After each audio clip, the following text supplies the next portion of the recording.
이재명 대통령과 김현지 비서관이 30년 전에 시민운동할 때 서로 알게 됐다라고 지금 알려져 있지 않습니까? 그게 1998년도입니다.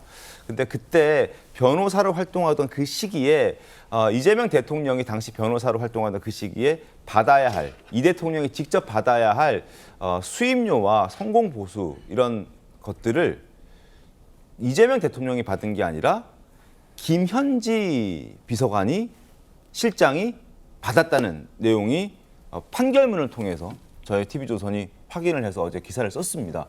근데 변호사님, 임조혜 변호사님, 이런 일이 이게 이례적인 건가요? 아니면 일반적으로 저런 일이 흔합니까? 어떻습니까? 사실 뭐 성공보수를 약정을 했는데 네. 이 받을 권리를 누구에게 하는가? 그러니까 본인이 수행을 한 소송에 대해서 성공보수를 받을 게 있는데 그걸 다른 사람에게 넘기는 건 네. 이례적이라고 평가할 수 있겠죠. 보통 같은 경우라면 성공보수는 내가 일한 정당한 대가로 책정이 된 거기 때문에 네. 일한 당사자가 가져가겠지만 뭐 법리적으로 불가능해 보이진 않습니다. 네. 돈을 받을 권리 어떤 채권이 있고 이 채권을 넘겼다는 것이 불가능한 일은 아니겠지만 이와 같은 상황은 좀 이례적이다라는 평가는 저는 가능하다고 봅니다. 김전초가 어떻습니까?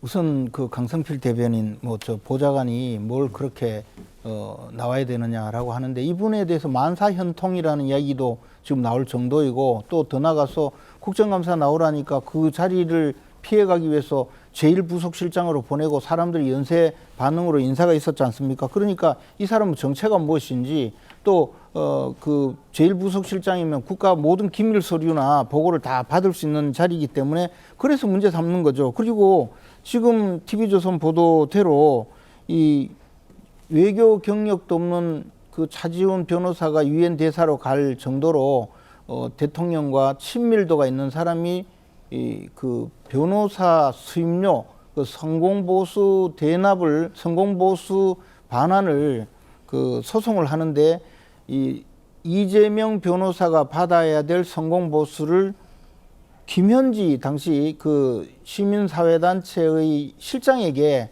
채권을 양도하고 그 사람이 받도록 소송을 한 것 아닙니까? 네. 그런데 이것은 그 정확하게 제가 이야기하자면 변호사가 수임료를 직접 그 사건 당사자에게 받으려고 하면 사건 당사자가 변호사 사무실에 찾아와서 좀 뭐 항의를 하거나 네. 좀 깎아달라고 요청을 할 수도 있습니다. 그러니까 아예 그런 소지를 없애기 위해서 제3자에게 나는 2천만 원 저 사람에게 줄 게 있는데 저 사람에게 채권을 양도했다라는 명목으로 넘기고 네. 그 사람이 소송을 한 거거든요. 그러니까 이 꼼짝없이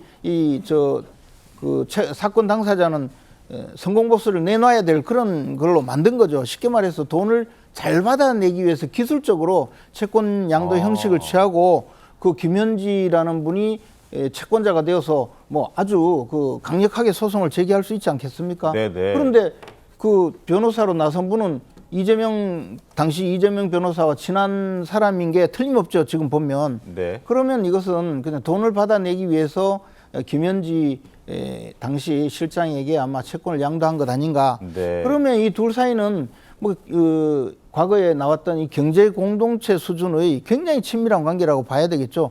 그 돈을 받더라도 이재명 변호사에게 넘겨준다든가 또는 뭐 여러 가지 이 관계가 있을 정도로 그럴 정도가 아니면 이게 그냥 뭐 채권을 양도하고 변호사 성공보수를 김현지 이 실장이 대신 받아가는 그런 관계는 아니라고 봅니다. 이재명 대통령께서 당시에 성공보수 소송을 확실하게 하기 위해서 채권을 양도한 것이 아닌가. 뭐 저는 그렇게 추측합니다. 그런 생각도 개인적으로 말씀해 주셨습니다. 조사해보면 맞을 겁니다. 알겠습니다. 황대진 노조님 어떻게 보셨습니까?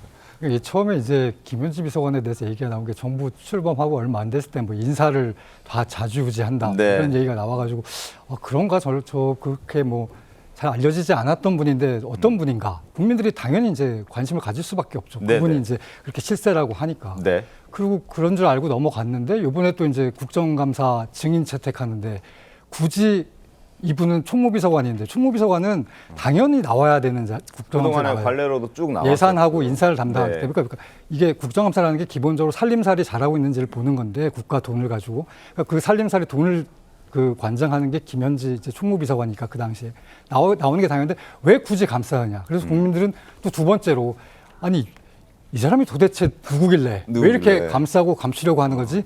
이런 관심, 그러니까 이런 의문을 갖게 될 수밖에 없는 거죠. 네. 그러더니 이번에는 또 아예 그냥 보직을 바꿔서 네. 안 나와도 되는 제1부속실장으로 바꿔서 이러니까 더 이제 갈수록 국민들의 궁금증은 가중되는 것이죠. 그리고 아까 뭐 말씀하셨는데 그 기본적으로 1급 공무원 아닙니까? 네. 재산도 다 공개가 되는 분이에요. 그러니까 네. 기본적으로 뭐 나이, 학력, 경력 이런 정도는 국민들 결국은 공무원은 국민들이 부리는 국민의 일꾼이잖아요. 네. 국민들에게 그 정도 정보는 알려주는 게 맞지 않느냐 그렇게 생각을 합니다. 알겠습니다.